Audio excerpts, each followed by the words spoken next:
네, 반갑습니다. 거의 30년 만에 뵙는 친구를 오늘 예배 때 같이 만나네요. 예, 정말 반갑고 기쁩니다. 환영합니다. 오늘 말씀의 주제는 사울의 창과 물병은 어디로 갔는가. 제목 한번 같이 읽어볼까요? 시작. 사울의 창과 물병이 어디로, 어디로 갔는가. 자, 우리 살펴보겠습니다. 오늘날을 혐오와 갈등과 분노의 시대라고 합니다. 혐오와 갈등은 오늘날을 읽는 키워드가 되고 있습니다. 다윗과 사울의 갈등이 남 얘기가 아니지 않습니까? 가정에서는 그 부부 간에도 이렇게 딴딴따단 딴딴따단 하면서 손잡고 새 출발했던 부부가 이혼하는 가정들이 꽤 많습니다. 서로 감정적으로 또 성격이 안 맞아서 등등의 이유로 갈라섭니다. 심지어는 학교에서는 학생들도 같이 공부하는 동기들을 경쟁의 대상으로 그렇게 바라보게 하면서 자랍니다. 신세대는 기성세대를 꼰대라는 표현을 쓰면서 말을 하고 있고, 기성세대는 신세대를 이해 못할 세대라고 말을 합니다. 요즘은 젠더 이데올로기로 인해서 갈등은 더 조장되고 바른 교육을 시켜야 하는데 아이를 학교에 보내는 게 겁나는 시대가 되었습니다. 포괄적 차별금지법, 거기에 독소 조항을 넣어놔서 갈등을 부추기고 있습니다. 이런 갈등의 시대에 대체로 살아가기가 쉽지가 않습니다. 힘듭니다. 그래서 나를 공격하는 사람에 대해서도 이렇게 나는 그를 어떻게 해야 되는가, 또 공격하지 않으면 안 된다라는 그 논리가 지배하고 있습니다. 하지만 오늘 본문에서 다윗은 어떻게 하는지 살펴보겠습니다. 창과 물병만을 취하고 다윗이 사울 왕을 그냥 놓아주면서 나옵니다. 이때 그는 어떤 마음이었을까? 왜 그렇게 했을까? 살펴보겠습니다. 내 손에 쥔 창으로 상대방을 찔러야 분이 풀리고 속이 풀릴 것처럼 생각하기 쉬운 그러한 시대 속에 살아가는 우리들, 이 본문을 통해서 깊이 배울 수 있기를 바랍니다. 아멘. 우리 1절 보겠습니다. 10사람이 기브아에 와서 사울에게 말하여 이르되 다윗이 광야 앞 하길라 산에 숨지 아니하였나이까 하매. 지금 나발이 죽자 다윗이 이제 그 아비가일을 자신의 아내로 삼았습니다. 그 동네가 지금 요 10사람들이 사는 동네입니다. 아마 그 소문이 퍼졌겠죠. 이 10사람들이 별로 안 좋아했던 것 같습니다. 다윗을. 그래서 이번에 이제 사울을 직접 찾아가서 다윗의 위치를 고발합니다. 그가 요 장소에 여기 콕 찍어주면서 여기 지금 숨어 있거든요. 지금 바로 하면 잡을 수 있습니다. 하고 말합니다. 사실 이 10사람들은 23장에서도 다윗을 사울에게 고발했던 사람들입니다. 그래서 그때도 사울이 군대를 이끌고 와서 잡으려고 했었는데 하나님이 블레셋을 일으켜서 못 잡고 퇴진했었죠. 갔다가 이제 다시 오고 이런 일이 있었습니다. 이번에도 10사람들이 그 중에 10사람이라고 되어 있는데 10명의 사람이 아니에요. 10이라는 광야에 사는 사람. 이 사람이 다윗의 위치를 알려주니까 사울이 또다시 군사 3,000명을 데리고 이 10광야로 내려갑니다. 이미 24장에 보면은 둘이 화해가 끝난 것처럼 그 모습이 그려졌었습니다. 그죠? 그리고 갈라서서 이렇게 헤어졌었잖아요. 그런 상태로. 근데 다윗이 또다시 이렇게 10사람의 충동에 사울이 3천을 데리고 또 찾아오고 있어요. 이 사울의 병적인 이 숨바꼭질 언제 가면 끝날까요? 예. 정말 끝도 나지 않고 지금 계속되고 있습니다. 도망다니는 다윗과 쫓아다니는 사울, 이 사이에 계속되는 이 모습이 우리를 더 안타깝게 합니다. 자, 3절 보겠습니다. 3절 같이 읽어보겠습니다. 시작.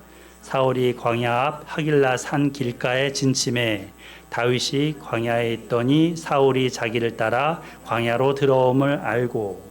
네. 다윗이 이제 뒷목이 지금 땡기는 거죠. 매우 긴장이 됩니다. 광야에 숨어있던 다윗, 그는 어떻게 합니까? 4절을 보면 이에 다윗이 정탐꾼을 보내어 사울이 과연 이른 줄 알고, 다윗이 먼저 정탐꾼을 보냈죠. 그리고 사울이 확실히 가까이 온 것을 확인합니다. 그리고는 다윗 자신도 그 진친 곳으로 다가갑니다. 사울과 아브넬 군 사령관이 어느 곳에 위치해 있는지를 파악합니다. 여기 보면 사울이 진영 가운데에 누웠고 백성은 그를 둘러 진쳤더라. 이게 이제 다윗이 확인한 거죠. 군대 가운데서도 진영 가장 가운데에 지금 사울이 있습니다. 사울의 군대에 이제 가운데에 아브넬하고 사울이 있는데 지금 무장한 그 군인들이 다 사울을 둘러서 보호하고 있는 거죠. 여기 하나 그림을 가져왔는데 장기 좋아하세요? 장기? 네, 저기 사울이 탁 있고, 여기 보면은 포장마차가 아니라 포상마차. 그리고 병과 사 이런 것들이 지금 왕을 두르고 있습니다. 아무리 쟤네 주위를 때려도 저 왕만 살아있으면 저 장기팔은 승리죠. 지금 그래서 이렇게 둘러져 있는 상태, 그거를 지금 다윗이 확인하고 있는 겁니다. 다윗은 사울 왕이 있는 그곳으로 직접 들어가고자 합니다. 이 도망하는 자가 멀리 도망가도 시원치 않은데 가장 가까이에 다가가려는 거예요. 어떤 의도가 있을까? 자, 6절을 보면 이제 두 사람한테 물어보죠. 한 사람은 햇사람 아히멜렉이라고 그랬고 또 한 사람은 이름이 뭐라 그럽니까? 이름이 6절에 아비새. 어미새가 아니고 아비새. 이 아비새는 그 요압과 아사헬 이 형제들 간의 이 세 형제들 간의 한 명입니다. 근데 그 가족 관계를 보면 다윗의 누나가 스루야라고 있었어요. 그러니까 그 누나의 아들들이에요. 그러니까 다윗에게는 뭡니까? 조카뻘인 거죠. 네. 이 요압과 아비에서에 나오게 됩니다. 그 중에 한 인물이고 지금 다윗의 군대의 한 그 군인으로 지금 있습니다. 자, 아비새가 저요 그러죠. 제가 가겠습니다. 다윗은 한밤중에 이제 이 아비새를 데리고 사울이 있는 그 군대로 나아갑니다.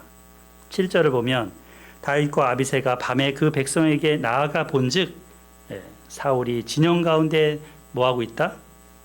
누워 자고 있대요. 창은 머리 곁 땅에 꽂혀 있고 아브넬과 백성들은 그를 둘러 뭐하고 있다? 누웠는지라, 곧 누워 자고 있는지라. 다 자고 있다는 겁니다. 한밤중이긴 하니까 잠잘 시간이니까 자야 되죠. 그래야 낮에 활동하니까. 근데 그래도 누구는 있어야 돼요? 보초병은 깨어 있어야 되잖아요. 그죠? 근데 아브넬도 또 사울도 군사들도 다 새근새근 잠을 잡니다. 12절은 그 이유를 이렇게 이야기하죠. 우리 이호승 집사님 12절 한번 읽어주시겠습니까? 26장 12절. 다윗이 사울의 머리 곁에서 창과 물병을 가지고 떠나가되 아무도 보거나 눈치채지 못하고 깨어있는 사람도 없었으니 이는 여호와께서 그들을 깊이 잠들게 하셨으므로 그들이 다 잠들어 있었기 때문이었더라. 아멘. 하나님이 그들을 깊이 잠들게 했다 합니다. 여기 깊이 잠들게 하셨으므로 이 표현이 창세기 2장에도 등장해요. 그러니까 아담을 깊이 잠재우신 하나님, 마치 수면 마취 시킨 것처럼 깊이 잠들게 했습니다. 여러분들 종합검진 같은 거 해보면 위내시경, 대장내시경 할 때 수면 마취 하잖아요. 그러면 이제 아무리 의사가 뭔 짓을 해도 모른 채 자죠. 예. 그런 상태입니다. 하나님의 보이지 않는 손길이 지금 있습니다. 근데 7절에 보면 창은 머리 곁 땅에 꽂혀 있고, 사울의 머리 곁에 창에 꽂혀 있다고 했어요. 이걸 주목해 보시기 바랍니다. 사울의 창은 어떤 창입니까? 사울의 창은 그동안 다윗을 이렇게 수차례 향해서 던졌던 창입니다. 심지어는 다윗을 두둔한다고 이렇게 하는 아들 요나단을 향해서도 그 단창을 던졌습니다. 사울이 가진 창은 짧은 창입니다. 이 창은 이 사울의 권력의 상징과도 같은 것입니다. 자신의 왕으로서의 권위와 권력을 지키기 위한 무기입니다. 이 창이 지금은 어디 있다고요? 왜요? 사울이 누워 자고 있기 때문인 거죠. 8절에 보면 아비새가 다윗에게 말합니다. 하나님이 오늘 당신의 원수를 당신의 손에 넘기셨나이다. 그러므로 청하노니 내가 창으로 그를 찔러 단번에 땅에 꽂게 하소서. 내가 그를 2번 찌를 것이 없으리다 말합니다. 아비새는 이 기회가 누가 준 거다? 하나님이 준 거다라고 하죠. 무엇으로 그렇게 하겠다고요? 창으로. 예. 아마도 여기 보면은 이 창을 뽑아서 이 단창을 뽑아서 죽이겠다는 것으로 해석이 됩니다. 사울이 다윗을 창으로 찔러 죽이려 했던 것처럼 이번에는 반대로 사울을 아비새가 창으로 찔러 죽이겠다. 그래서 마치 꼬치처럼, 꼬치 아시죠? 그 꼬치처럼 땅에 꽂아버리겠다 말을 합니다. 2번 찌를 것도 없다. 단 한 번이면 된다. 절호의 기회다 라고 하죠. 이 아비새의 결연한 의지를 여기서 엿볼 수 있습니다. 아비새가 말한 창, 사울의 창, 이것을 지금 땅에 꽂아 있는 이 창을 빼서 사울을 찔러버리면 이제 더 이상 도망 다닐 이유도 없고, 그죠? 이렇게 갈등할 필요도 없어집니다. 그리고 다윗은 기름 부어진 왕이기 때문에 사울의 뒤를 이어서 왕위에 오르게 됩니다. 그것을 그리게 됩니다. 원수의 무기로 원수를 찌르는 것은 완전한 승리를 의미합니다. 이 다윗이 골리앗을 죽일 때도 어떻게 했어요? 골리앗의 칼을 가지고 골리앗의 목을 뱄죠. 이 완전한 승리를 나타냈습니다. 자, 9절 보면 다윗이 아비새에게 이르되 뭐라고 합니까? 죽이지 말라. 누구든지 손을 들어 여호와의 기름 부음 받은 자를 치면 죄가 있겠느냐? 죄가 없겠느냐? 다윗의 뜻밖의 반응입니다. 아비새의 행동을 지금 막아섭니다. 아니, 이러려고 지금 아비새 데리고 들어온 거 아니었어요? 죽이려고? 지금 다윗이 그 결단의 순간에 아비새를 막습니다. 24장에서도 사실 그렇게 했었습니다. 근데 그 이유가 뭐라고 해요? 여호와의 기름 부은 왕이다. 사울이 여호와의 기름 부으신 왕이다라는 이유 때문이라는 거죠. 그 시편에 보면, 시편 우리 잘 아시는 2편에 보면 그런 말씀 있죠. 2절에 세상의 군왕들이 나서며 관원들이 서로 꾀하여 여호와와 그의 기름 부음 받은 자를 대적하여. 그러니까 여호와와 그의 기름 부음 받은 자를 동일하게 묻고 있죠, 지금. 2편에서. 그러면서 여호와의 기름 부음 받은 자인 그의 아들에게 입맞추라 라고 권면합니다. 그렇지 않으면 진노하심으로 너희가 길에서 망할 것이다 경고합니다. 이 여호와의 기름 부음 받은 자를 대적하는 것은 곧 여호와를 대적하는 것이다 라는 의미가 지금 이 시편 2편에 담겨 있습니다. 그리고 다윗의 마음에도 이 개념이 박혀 있습니다. 외국에 이제 보통 대사관이나 영사관 같은데 대통령이 대사나 영사를 파견하죠. 그 사람이 하는 권리는 이 대통령의 권리와 동일한 겁니다. 만약에 그 대사나 영사를 받아들이지 않고 해치면 마치 이 나라의 대통령을 향한, 이 나라를 향한 대적 행위가 되는 거죠. 국가대표가 이렇게 스포츠에서도 나가서 싸울 때 태극기 마크를 달고 나라를 대표해서 싸우잖아요. 여호와의 기름 부음 받은 자는 하나님을 대표하는 자라는 거예요. 그래서 그런 자를 손을 들어서 치면 죄가 있다. 다윗은 이렇게 얘기하는 거죠. 비록 사울이 밉고 그를 보복하고 싶은 마음은 아빗에 못지 않습니다. 그렇지만 어떻게 하나님 때문에 보복하지 않고자 하는 거죠. 자, 10절 이어서 보면 우리 양정훈 집사님 10절 11절 읽어주시겠습니까? 다윗이 또 이르되 여호와께 살아계심을 두고 맹세하노니 여호와께서 그를 치시리니 혹은 죽을 날이 이르거나 또는 전장에 나가서 망하리라. 내가 손을 들어 여호와의 기름 부은 자를 치는 것은 여호와께서 금하시나니 너는 그의 머리 곁에 있는 창과 물병만 가지고 가자 하고. 네, 감사합니다. 하나님께서 살아계시다. 여기 여호와께서 살아계시다. 이렇게 그걸 가지고 맹세하면서 그 사울을 나발처럼 심장마비 같은 것으로 쳐서 죽이실 수도 있고 또 그가 늙어서 죽을 수도 있고 전장터에 나가서 적군에게 죽을 수도 있다라고 하는 거죠. 직접 자기 손으로 치지 않아도 여호와께서 그를 처벌하실 것이다. 이렇게 말합니다. 이렇게 다윗이 굳건하게 마음을 정하게 된 데는 우리 지난 주일날 25장 했었죠. 그때 만난 한 여인과의 만남이 큰 계기가 됐습니다. 여인 이름이 뭡니까? 아비가일. 우리 총명하고 지혜롭고 아리따운 우리 여집사님, 권사님들 같은 그런 여인이었습니다. 하마터면 이 다윗이 분노해서 보복으로 자기의 칼로 이제 나발과 그에 속한 남자들, 벽에 서서 오줌 누는 자라고 그랬죠.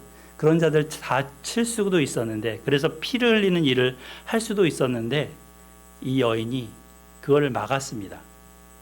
지혜롭고 겸손한 말로 다윗의 분노를 가라앉혔습니다. 하나님이 친히 보복하심을, 그리고 그 다음 날 나발이 죽었다는 소식을 들으면서 경험했습니다. 이것이 지금 26장에 와서 사울을 대하는 태도에 분명한 자세를 가질 수 있게 한 것입니다. 이 아비가일의 말, 자신의 손으로 그래서 직접 원수를 갚지 않겠다, 여호와께서의 맡기리라 했었습니다. 그때 이 아비가일의 말 속에 비유가 있었죠. 네. 우리 지난 주일날은 막 그 작은 공간에서 이렇게 말씀을 나누다 보니까 잘 전달이 됐을지 모르겠는데 다시 한번 그 부분을 살펴보면 생명싸개라는 부분하고 그 다음에 물매라는 비유를 들었습니다. 그래서 생명싸개는 양들의 목자가 양들을 우리에다가 하나하나 넣을 때 이제 보자기 같은 그 생명싸개 안에 돌을 하나씩 넣으면서 한 마리 들어갔어, 두 마리 들어갔어 이렇게 넣는다 그랬어요. 그래서 이 싸개 안에 들어간 돌 개수와 양의 수를 맞추면서 이 양을 자기가 관리한다고 했습니다. 그것처럼 하나님의 생명싸개 안에 다윗이 들어가 있다. 반면에 이 물매라는 거는 이렇게 된 거죠. 우리 보셨죠? 거기에 돌 하나를 들고 돌려서 멀리 돌을 날려보내는 겁니다.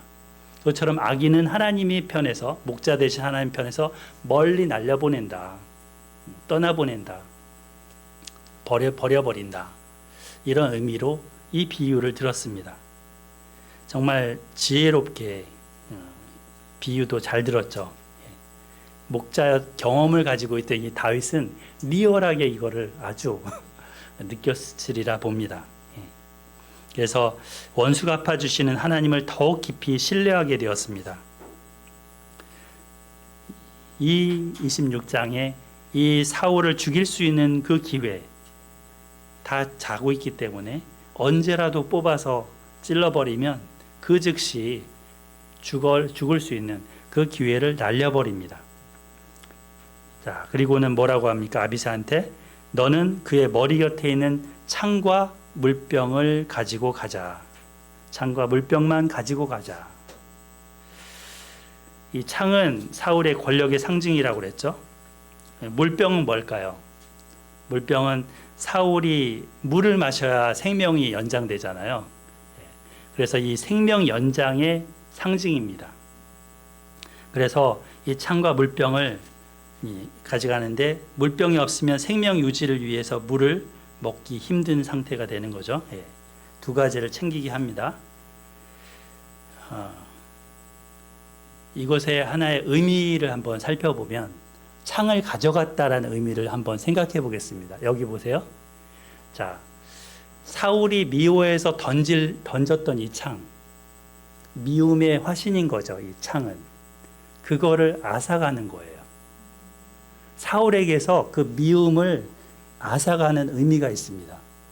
더 이상 이 창이 없으면 사울은 누구에게 던질 것도 없고 더 이상 미워할 것도 없어집니다. 보복과 미움, 분노의 무기를 앗아가는 겁니다.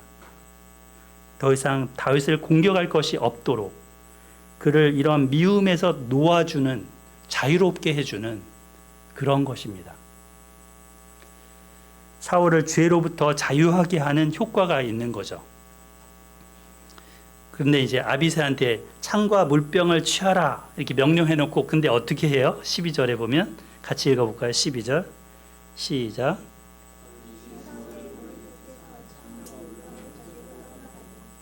또 보거나 눈치채지도 못하고 깨닫지 못하는 사람도 없었으니 이는 여호와께서 그들이 잠들게 하셨으므로 그들이 다 잠들어 있었기 때문이었더라. 누가 가져갔다 그래요? 아비새가? 아니죠. 서인자매님 누가 가져갔대요? 다윗이. 그죠? 말은 아까 명령은 누구한테 했어요? 아비새한테 했잖아. 왜 자기가 가져갔을까요? 다윗이? 아비새한테 시키면 아비새가 이거 뽑다가 뽑아서 사울 죽일까 봐 죽이지 말라 그랬는데 말은 했지만 그러니까 자기가 챙기는 거죠. 직접 챙깁니다. 그 마음의 결심을 굳힌 이 다윗은 땅에서 창을 뽑아서 사울의 머리맡에 있는 또 물병을 취해서 사울의 진영을 빠져나옵니다. 누구한테도 발각되지 않았습니다. 하나님이 잠재우셨다. 하나님의 도우심이 있었습니다. 뭘 말할까요? 여호와 하나님이 이 다윗을 지지하고 있다는 겁니다. 그의 행동과 그의 결단, 그의 결정을 기뻐하셨다는 겁니다. 만일 하나님이 여호와 하나님께서 원치 않는 행동을 하거나 마음의 결정을 했다면 하나님도 그를 대적하시겠죠. 그 중에 누구도 깨울 수 있잖아요. 그렇게 하지 않으신 겁니다. 기뻐하신 겁니다. 우리는 어떤 행동을 할 때 여호와 하나님을 의식하고 합니까? 아니면 그냥 내 감정이나 경험을 기초로 상황 판단하면서 결정합니까? 여호와 하나님을 경외하고 이렇게 사는 거는 잠언에서 뭐라 그러냐면 모든 지식의 근본이다. 모든 지혜의 근본이다. 라고 하셨습니다. 예수님을 믿는다는 것은 그냥 구호가 아닙니다. 예수님을 주요 그리스도로 고백한 자는 예수님이 원하시는 것이 무엇인지 생각하고 행동하는 그런 자입니다. 옛날에 유명한 책이 하나 있었죠. What Jesus do? 그 예수님이라면 어떻게 할 것인가? 이것을 하나님의 뜻대로 사는 것이다 라고 합니다. 사도 바울은 먹든지 마시든지 이렇게 물이 있는데 이 먹든지 마시든지 하나님의 영광을 위해서 하라고. 이게 사소한 거잖아요. 먹는 거 마시는 거. 감정이 흐르는 대로 사람들이 요구하는 대로 이렇게 행동한다면 우리는 자주 실수하고 자주 죄를 반복할 수 있습니다. 다윗에게서 하나님 경외함을 가지고 실제적으로 어떻게 적용하는지를 그의 삶을 통해 배웁니다. 충분히 자신이 사울을 해칠 수 있는 상황이었지만 부하를 설득하기도 하면서 자기의 행동을 제어합니다. 사울은 왕이 되었지만 자기 왕국을 세우자 했었죠. 하지만 다윗은 자기 왕국을 세우는 그것을 세우는데 이렇게 애쓰지 않습니다. 여호와 하나님의 왕국, 하나님의 통치하심, 자기는 그 통치하심에 있는 종으로서의 자신, 여기에 충실하고자 합니다. 그러니까 사울의 그런 사울 왕이 통치하는 이 왕국하고 다윗 왕이 이제 일으킬 그 통치할 왕국하고는 완전히 상반된 거죠. 대비된 거죠. 요즘 제가 책을 한 권 읽고 있는데 이 책입니다. 혹시 읽으신 분 있을까요? 이지성 작가라고 옛날에 굉장히 많은 책들도 썼던 베스트셀러 작가인데 1만 킬로미터라는 책을 냈습니다. 이 책에는 슈퍼맨이라는 그 이름 별명을 가진 목사님이 있습니다. 그 슈퍼맨이라는 목사님이 북한에서 중국 그리고 동남아를 거쳐서 한국으로 이렇게 탈북하는 사람들을 돕고 계신데 거기에 같이 이지성 작가가 참여해서 이렇게 경험한 얘기를 담고 있습니다. 아주 리얼하게. 그리고 북한의 현재 상태에 대해서도 이제 본인이 듣고 경험한 바들을 아주 자세하게 적고 있습니다. 이 책에 보면 북한의 인권은 말도 못한 상태입니다. 김일성 우상숭배 종교 집단 가운데 이제 사람들이 학대를 받고 있습니다. 북한의 총 인원은 1,800만 정도 된다고 그래요. 근데 이 인민들을 자기 권력을 지키고자 이용해 먹고 있습니다. 그 사람들이 죽어 나가건 말건 제외적으로 얻어내는 여러 물자들, 돈들 이런 것들을 무기 만드는데, 핵무기 만드는데 혈안을 갖고 있습니다. 혈안을 쓰고 있습니다. 그래서 살고 싶어서 죽음을 각오하고 탈북하는 사람들이 있는 거죠. 근데 이 탈북하는 과정 중에 이제 이 슈퍼맨 목사님이 어떻게 그 조직원들을 이용해서 빼내냐면 마치 물건 여러 가지 밀수하는 사람들 있잖아요. 불법 조직들이잖아요, 사실. 그런 사람들을 이용한다고 합니다. 그래서 그런 사람들 뭐 장기 뭐 이런 인신매매 이런 거 하는 사람들처럼 돈을 주고 그런 사람들을 통해서 사람들을 빼낸다고. 근데 이제 그렇게 하면서 하나님이 보여주시는 것들이 많아서 그런 사람들도 또 그 가운데 하나님을 경험하고 예수님을 믿는 사람들도 많이 생긴다고 적고 있습니다. 근데 이제 이 슈퍼맨 목사가 이지성 작가에게 들려주는 한 청년 이야기를 적어놓고 있는데 신금을 울립니다. 이름이 금철입니다. 금철이는 복음을 받아들인 이후에 완전히 새 사람이 됐습니다. 다른 사람이 됐습니다. 예수님 복음을 전혀 모르는 북한 사람들을 생각하면서 그리고 많이 울었습니다. 틈날 때마다 북한 사람들에게 김일성이 영생불멸하는 신이 아니라는 진실을 알려야 된다. 지금처럼 김일성을 우상숭배하면 모두 지옥에 간다는 사실을 알려야 됩니다. 북한의 참 하나님 예수 그리스도를 전해야 합니다. 라고 얘기했답니다. 그러던 어느 날 이 금철이는 중국의 한 민둥산에서 기도를 하면서 하늘문이 열리면서 하나님의 빛이 자기를 뒤덮고 북한을 뒤덮는 환상을 보았다라고 했답니다. 얼마 뒤에 이 금철이는 슈퍼맨 목사님의 결사적인 반대를 무릅쓰고 북한으로 들어갔습니다. 예수님의 복음을 전하기 위해서였습니다. 슈퍼맨 목사님은 금처리의 소식을 오랫동안 접할 수가 없었답니다. 하지만 때가 됐을 때 여러 경로를 통해서 그에 대한 소식을 듣게 됐습니다. 예상했던 대로 그는 북한에서 복음을 전하다가 체포되고 정치범 수용소에 끌려갔습니다. 받을 수 있는 가장 높은 강도의 고문을 받은 뒤에 순교했습니다. 정말 편하게 이 남쪽에서 신앙생활하고 있는 저는 매우 부끄러운 마음이 들게 하는 일화입니다. 수많은 사람들이 북한 땅에서 순교의 피를 흘리고 있었답니다. 이 금철이 같은 사람이 하나님의 나라를 위해서 자기 목숨을 아끼지 않는 사람들입니다. 북한 정권은 사울처럼 자기 정권을 지키고자 수많은 인명을 학살하고 있습니다. 이 사울과 다윗, 현재를 살아가는 오늘날에도 우리 중에 있는 거죠. 이 지도를 보시면, 화면을 보시면 이게 한반도의 밤 모습입니다. 불빛이 들어오지 않는 캄캄한 저 땅이 지금 저 위쪽에 있습니다. 이 땅을 위해서 기도해야 되겠습니다. 직접 사울의 칼과 창을 취해서 가지고 나온 이 다윗, 여러분은 이 다윗에게서 무엇을 느끼십니까? 누군가 나를 미워하고 증오할 때 그 증오심의 창마저 빼앗아서 그 사람을 미움에 종된 데서 놓아주는 그런 모습을 우리도 본받았으면 합니다. 진정한 승리는 이런 승리가 아닐까요? 다윗은 참된 승리자입니다. 자, 13절 보겠습니다. 이에 다윗이 건너편으로 가서 멀리 산꼭대기에 서니 거기가 멀더라. 멀리까지 지금 간 다음에 어떻게 합니까?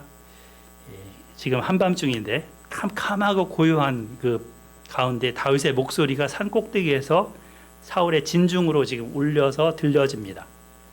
아브넬을 책망하고 있죠. 이 아브넬이 용사로서 이 사울 왕을 보호할 위치가 있었음에도 불구하고 백성 가운데서 한 사람, 그들이 지금 그곳에 들어갔는데 보호하지 못했다. 너가 책임을 지금 지지 못했다. 그렇게 책망합니다. 그러면서 뭐라 그래요? 너희는 마땅히 죽을 자니라. 이제 왕의 창과 왕의 머리 곁에 있던 물병이 어디 있나 봐라. 주변에 봐라. 없지 않냐? 사라진 창과 물병은 지금 산꼭대기에 다윗의 손에 들려 있습니다. 다윗과 아비새는 그곳에 들어갔다 온 증거물을 지금 쥐고 있습니다. 이렇게 다윗은 군대 장관 아브넬에게 호통을 치면서 야단을 칩니다. 다윗의 이 비난에 아브넬이 아무 할 말이 없습니다. 아무 말도 지금 뒤에 나오지 않죠? 네. 사울이 같이 들었는데 사울이 이제 개입해서 말합니다. 17절. 사울이 다윗의 음성을 알아듣고 이르되 내 아들 다윗아 이것이 내 음성이냐? 예. 다윗을 뭐라고 불러요? 내 아들. 근데 사실 아들이라고 부를 자격을 스스로 상실했어요. 사위였는데 미가를 딴 남자 줬잖아요. 이제는 사위와 장인 관계가 아니에요. 24장에서 다윗은 그 전에는 사울한테 아버지여 이렇게 불렀거든요. 아버지여. 근데 여기서는 사울에게 내 주 왕이여 이렇게 하고만 부릅니다. 근데 사울은 다윗에게 아들이라고 부르죠. 예. 참 신의를 저버린 측은 사울인데 말이죠. 예. 다윗이 말합니다. 내 주 왕이여 내 음성이니이다. 지금 자신이 한 것을 설명합니다. 19절 같이 읽어볼까요? 19절 시작. 원하건대 내 주 왕은 이제 종의 말을 들으소서. 만일 왕을 충동시켜 나를 해하려 하는 이가 여호와시면 여호와께서는 제물을 받으시기를 원하나이다마는 만일 사람이면 그들이 여호와 앞에 저주를 받으리니 이는 그들이 이르기를 너는 쫓아내어 여호와의 기업에 참여하지 못하게 함이니라. 네, 이 다윗의 말을 보면 그 사울에게 책임 돌리는 말이 하나도 없어요. 그죠? 이 사울이 하는 짓이 하나님이 시킨 것인지 또는 사람들이 시킨 것인지 둘 중에 하나일 거다라고 얘기하면서 하나님이 시킨 거면 자기가 그 제물 되겠다. 내가 죽겠다. 이런 얘기를 하고 사람들이 시킨 거면 그 사람들에게 저주가 있기를 바란다. 이렇게 얘기하죠. 왜냐하면 그들이 한 것들은 뭐냐면 이 다윗으로 하여금 이스라엘 땅에 있으면 뭐예요? 하나님이 주신 그 땅의 기업을 얻고 이어갈 수 있잖아요. 근데 사울이 계속 죽이려고 하니까 다윗은 외국으로 망명할 수밖에 없게, 도망할 수밖에 없게 상황을 만드는 겁니다. 그러면 외국으로 간다는 건 뭐냐면 그 이방 신을 섬기게 한다는 거예요. 가서 다른 신을 섬기라 하는 거라는 거죠. 여호와의 기업을 빼앗아서 그렇게 못하게 한다는 거죠. 근데 사실 실제로 우리 27장으로 가면 다윗은 어디로 갑니까? 블레셋으로 망명을 합니다.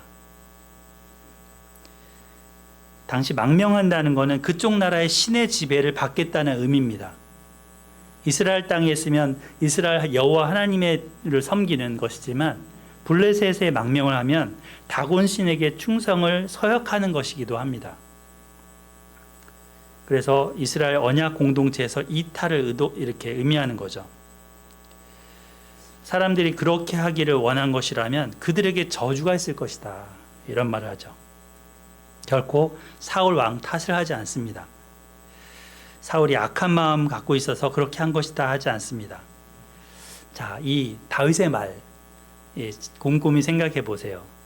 이 언변이 상대방 듣는 사람의 마음을 화나게 하지 않죠.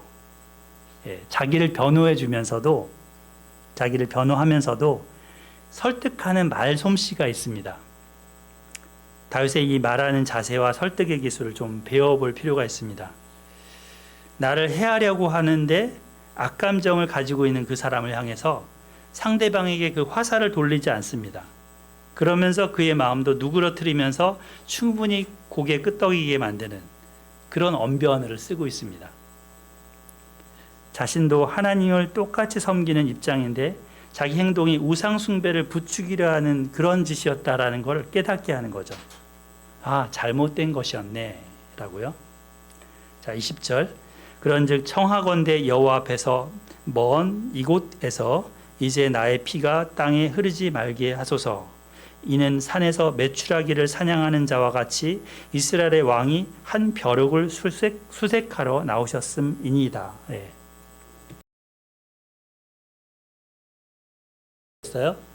비유로 죽은 개 또 벼룩. 예, 여기 나오죠. 벼룩.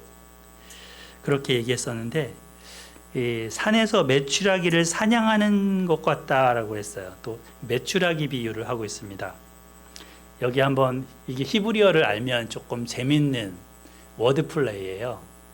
그 앞서서 그 아브넬이 나를 부르는 자가 누구냐 했었잖아요. 14절에 보면 그 부르는 자가에 여기 그 카라라는 말이 들어가요. 카라. 그런데 메추라기에도 이 카라와 비슷한 코레가 들어갑니다. 같은 자음을 똑같이 쓰고 있어요. 그래서 그 말의 워드 플레이를 쓰는 거죠. 부르는 자, 지금 산에서 부르고 있잖아요. 부르고 있는데 이런 부르는 자 메추라기를 당신이 쫓습니까? 이런 식으로 얘기를 하면서 자기는 별 볼 일 없는 자다. 근데 이렇게 고생하시면서 3천이나 데리고 와서 그러십니까? 라고 합니다. 21절 보면 사울이 이르되 내가 범죄하였도다. 내 아들 다윗아 돌아오라. 자기가 범죄했다. 잘못했다. 이제 인정을 하죠. 앞서 24장에서는 인정하지 않았어요. 이렇게 잘못을 시인하진 않았습니다. 근데 여기 와서는 이제 범죄했다, 잘못되었도다 라고 합니다. 사울은 진심으로 자신의 잘못을 뉘우치는 것처럼 보입니다. 그리고 그동안 얼마나 잘못했는지 깨닫고 돌이키고자 하는 모습처럼 보입니다. 예. 자, 22절 다윗이 다윗에 대답하여 이르되 왕은 창을 보소서 한 소년을 보내어 가져가게 하소서. 창을 돌려주겠다 합니다. 이 창은 이제 다윗을 찔러 죽이려던 창이었는데 돌려보낼 그 창은 어떤 창이 됩니까? 이제 이 사울 편에도 지금 잘못을 뉘우쳤잖아요. 화해의 창이 되는 거죠. 화해의 창이 되고 다시금 회복의 창이 되는 겁니다. 다윗과 사울 사이에 여호와 하나님이 계셨기 때문입니다. 23절 여호와께서 다윗 사람에게 그의 공의와 신실을 따라 갚으시리니 이는 여호와께서 오늘 왕을 내 손에 넘기셨으되 나는 손을 들어 여호와의 기름 부음을 받은 자 치기를 원하지 아니하였음이니이다. 네, 같이 한번 다시 읽어봐요. 23절 시작. 여호와께서 사람에게 그의 공의와 신실을 따라 갚으시리니 이는 여호와께서 오늘 왕을 내 손에 넘기셨으되 나는 손을 들어 여호와의 기름 부음을 받은 자 치기를 원하지 아니하였음이니이다. 네. 다윗은 사울 왕을 자기 손에 여호와 하나님께서 넘겨주었지만 살려주었습니다. 사울은 다윗에게 생명을 비쳤습니다. 다윗은 공의와 신실 이것으로 행했기 때문입니다. 24절 오늘 왕의 생명을 내가 중히 여긴 것 같이 내 생명을 여호와께서 중히 여기셔서 모든 환난에서 나를 구하여 내시기를 바라나이다. 다윗은 사울을 살려줬으니까 보통 이렇게 말할 때 어떻게 해요? 오은영 집사님, 내가 너를 살려줬으니까 너는 나를 살려주라 이런 식으로 하겠죠. 근데 여기서 누가 살려달라 그럽니까? 누가 중히 여겨달라고? 네, 여호와 하나님이 중히 여겨달라고 하고 있죠. 24절에 보면. 그러니까 다윗이 사울 왕의 생명을 무겁게 소중하게 여긴 것처럼 사울 당신은 나를 소중하게 여겨주세요 이렇게 얘기한 게 아니고 여호와 하나님이 나를 소중하게 여겨주시기를 기도한 거예요. 이 부분이 사실 사울 왕한테 그렇게 부탁할 수도 있잖아요. 이제는 내 생명도 소중히 여겨주십시오 이렇게. 근데 하나님 중심으로 지금 바란다라고 기도하고 있습니다. 이것이 다윗의 하나님 중심의 신앙입니다. 그리고 그의 삶입니다. 우리의 생명은 사람의 손에 달려 있지 않습니다. 하나님의 손 안에 달려 있습니다. 25절 마지막 절인데요. 같이 읽어보겠습니다. 시작. 사울이 다윗에게 이르되 내 아들 다윗아 네게 복이 있을지로다. 네가 큰 일을 행하겠고 반드시 승리를 얻으리라 하니라. 사울은 자기 곳으로 돌아가니라. 네. 마지막으로 이 부분을 보면 되게 재미있는 부분인데 자기 길, 자기 곳. 한 사람은 자기 길로 가고 한 사람은 자기 곳으로 갔대요. 네. 표현이 다르죠? 네. 다윗은 지금 길을 걷고 있습니다. 아직까지 왕이 되기에는 자기 자리가 없습니다. 계속해서 하나님이 주신 그 길을 걷고 있습니다. 그의 다음 여정은 블레셋입니다. 그래서 이 하나님이 주신 자기의 길을 걸어가고 있고요. 사울은 자기 곳이 있죠. 기브아라는 자기의 왕으로서의 성이 있습니다. 그 곳에 자기를 지키고 자기를 수호하면서 사는 곳이 있습니다. 이제는 각각이 헤어집니다. 그렇게.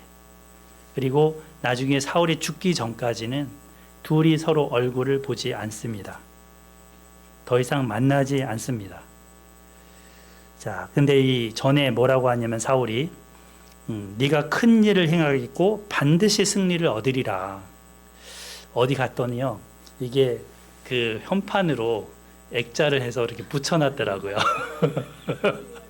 예, 참 복 주고 잘 된다는 건 뭐든지 다 창대하게 된다라는 말처럼 써붙이는 것을 알 수 있습니다. 여하튼 사울도 다윗에게 복을 빌어주고 승리를 기원해주는 상태가 됐습니다. 원수에게 복 빌어줌을 받는 모습이 됐습니다. 이것이 다윗의 진정한 승리입니다. 사울은 쫓으면서 미움의 화신이 됐지만 다윗은 도망 다니면서 용서의 화신이 됐습니다. 하나님의 사람이 됐습니다. 그의 여러 여정 속에서 하나님을 더 경외하는 모습으로 하나님의 중심으로 계속해서 연단되고 성장하고 성숙해가는 그런 다윗을 우리는 보게 됩니다.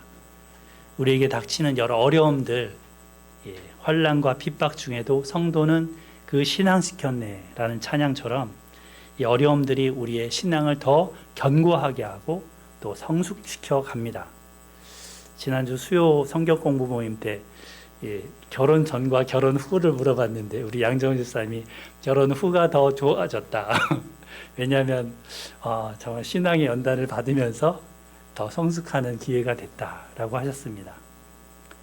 어렵지만 정말 하나님이 우리를 지켜가시고 인도해 가십니다. 하나님께서 우리를 통해 그 뜻을 이루시기를 소망합니다. 네, 우리 한 구절 읽고 기도하겠습니다. 26장 12절 같이 읽겠습니다. 시작.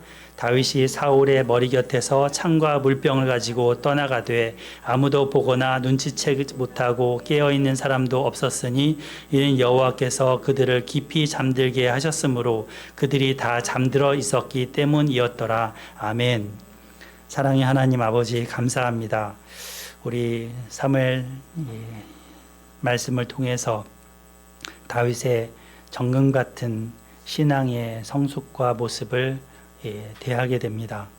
하나님, 나를 해하려고 하고 미워하고 또 해치려는 사람을 향해서 보복하기 쉽고 또 갈등하기 쉬운 그러한 우리의 성정을 고백합니다. 하지만 이 다윗처럼 하나님을 경외함으로 그런 사람이라도 대할 수 있기를 기도합니다. 예수님께서는 자신을 십자가에 못 박은 자들을 향해서도 아버지여 저들의 죄를 사하여 주옵소서 그들이 자기 하는 일을 알지 못하나이다 라고 기도하셨습니다. 하나님 정말 이러한 신앙을 가지고 우리가 살아가게 하여 주시고 이 땅 가운데 화목해 하는 그러한 삶이 되기를 기도합니다. 마음에 창을 가졌던 사람의 창마저도 빼앗을 수 있는 그러한 우리가 될 수 있도록 도와주옵소서. 에스라 소망교회 가운데 이 말씀으로 이끌어 주시고 하나님께서 함께하여 주시기를 기도드립니다. 감사하고 예수님의 이름으로 기도합니다. 아멘.